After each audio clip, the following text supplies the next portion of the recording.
Well, y'all, I'm back here with yet another pedal review, again from Legato Music, and this time it's another mini pedal. And just like I said in last week's video, this is a compressor pedal. And the reason I wanted to try out a compressor pedal is I'm not used to using them. Sometimes I throw them on in a plug-in, for instance, but I never use them with a real amp like I am today. And until a couple of weeks ago, I didn't even really understand how to use a compressor pedal. So if you're in that same boat or you just want to know what this sounds like, then stick around. Timestamps are down below if you want to skip straight to the guitar tones, but we're going to learn a little bit about how to use this today. So just like last time, it comes in a really simple little box. It shipped to me really quickly too. But inside we have the pedal itself. We have a couple of pieces of Velcro as well, which is great for sticking it on your pedal board, which is directly where it's going to go for me.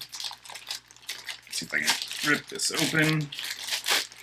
Just like with the B-breaker pedal, this looks to be a pretty simple pedal. So you've got three different knobs on here. You've got a sustain, a level, an attack, an input, an output, and then your foot switch. Looks like it does run on a 9-volt power supply. This is not battery operated, so don't be trying to put a battery inside of here. You're going to be disappointed if you do. So this is the R-Comp from Legato. This is a really tiny little compressor pedal, which is great. It'll fit on whatever pedal board you might be trying to stick it on. You can stick it on there sideways or whatever way that'll fit for you. But until a few weeks ago, like I said, I didn't really understand what compressor pedals were, how they worked, and what they did to the guitar tone. So let's go over a few of these features on here. Essentially, we start out with the sustain knob on here. And what a sustain knob does on a compressor pedal is allows you to control how long a note can last. So for instance, if you're holding on to a note, the sustain of that note, it'll last a lot longer depending on how far up you have this knob. And conversely, if you don't need notes to last as long, you can bring that sustain down, which will also affect some of the noise levels that you'll hear later on in the tone test. Now, the attack knob is how quickly the compression reacts to your... Wasn't expecting that to fall.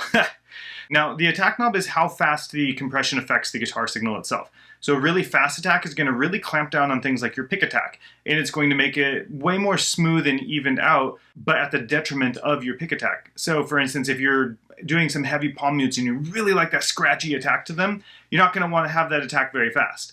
Conversely, if we have a slow attack on here, it's really going to accentuate and bring out that attack before it clamps down with the compression, which allows you to really hear that attack a lot more, which is great for pick attack for things like soloing and leads, especially for legato runs, because it'll really help accentuate that hammer-on of your fingers hitting the fretboard. And lastly, we have the level knob here. The level knob allows you to control how much volume is then coming back out of the pedal, because when you're using compression, you're evening out the signal. So you're making the loud sounds quieter and you're making the quieter sounds louder. And that's why compression is great, is because it helps you to even out that signal in a guitar, in vocals, in bass especially, drums even. But obviously if we're bringing that signal level down too much, we need to add some back so that way it hits the amp correctly, hits your overdrive pedal correctly, so on and so forth. And because of that, as you'll see in the tone test later, you're actually able to use compressors as kind of like, I guess you can say, a clean boost. Let me know if I'm wrong there, but I noticed when I crank the level on here, it's actually hitting the amp just like an overdrive would, which depending on your use case means you may not need an overdrive at all. I know that's sacrilege to say, and I live and die by my opaque drive on my pedal board, but I mean, you could definitely get away without an overdrive because of a compression pedal. So some use cases of a compression pedal. One of the easiest ways that I can think of to use a compression pedal is to tighten up like a clean intro to a song. Imagine you're arpeggiating some chords, right? And it sounds like this.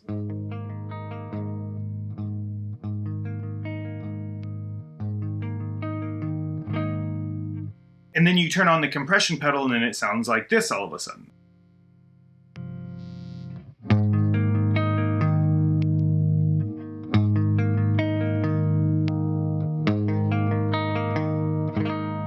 You're getting more articulation, your notes are coming out clearer and more defined. Now another use case is adding sustain to notes on clean tones, but especially in lead tones. When you play a sustained note and you're just going through the amp itself, this is what it's going to sound like.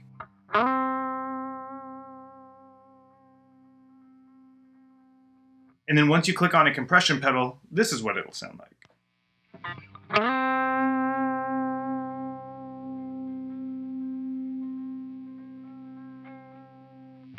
Now, obviously, as we sweep through the range of the sustain knob, you're going to get different effects and varying amounts of sustain and obviously signal noise as well. I don't have a noise gate running here, and that's why you're all hearing some signal noise in that.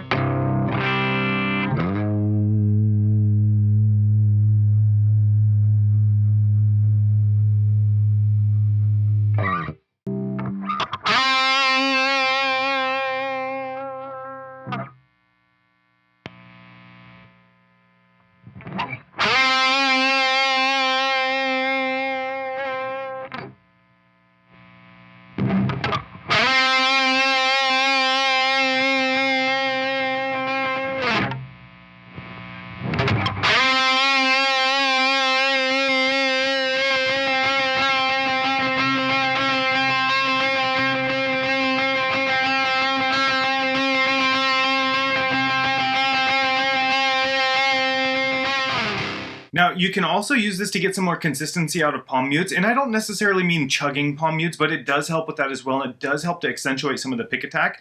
I don't personally play with a compression pedal turned on for things like chuggy riffs and things of that sort. I use my overdrive pedal for that, which overdrives are compressing a little bit usually as well, so I steer away from it, but this is how it would sound if you did.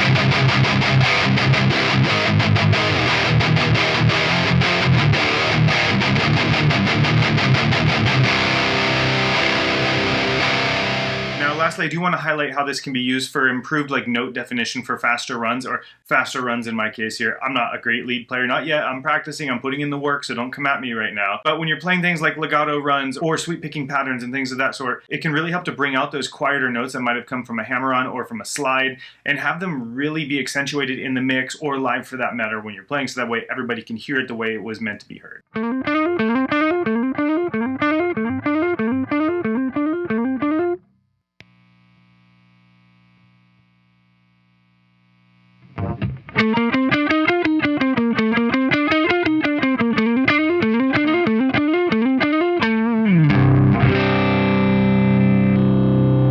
So in short, and yes, I know that was a long-winded explanation of the compressor pedal, but a compressor pedal really just helps you even out your dynamics in your guitar playing. That way everything can be heard when it's supposed to be heard.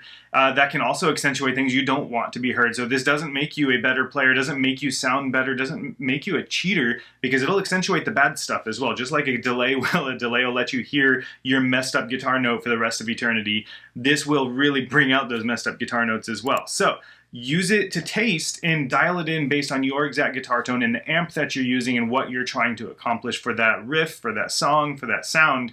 But don't be afraid of it because you don't understand it. That was my mistake for the longest time, and thankfully I got past that, and now I'm diving headfirst into compressor pedals. I've got more on the way so that I can try them out and see all the different flavors that I'm able to get out of it. But if there are any specific compressor pedals y'all would like to see me try out, let me know down in the comments below, and I'll see if I can swing it. I'm not really employed right now, so we'll see if I can afford that.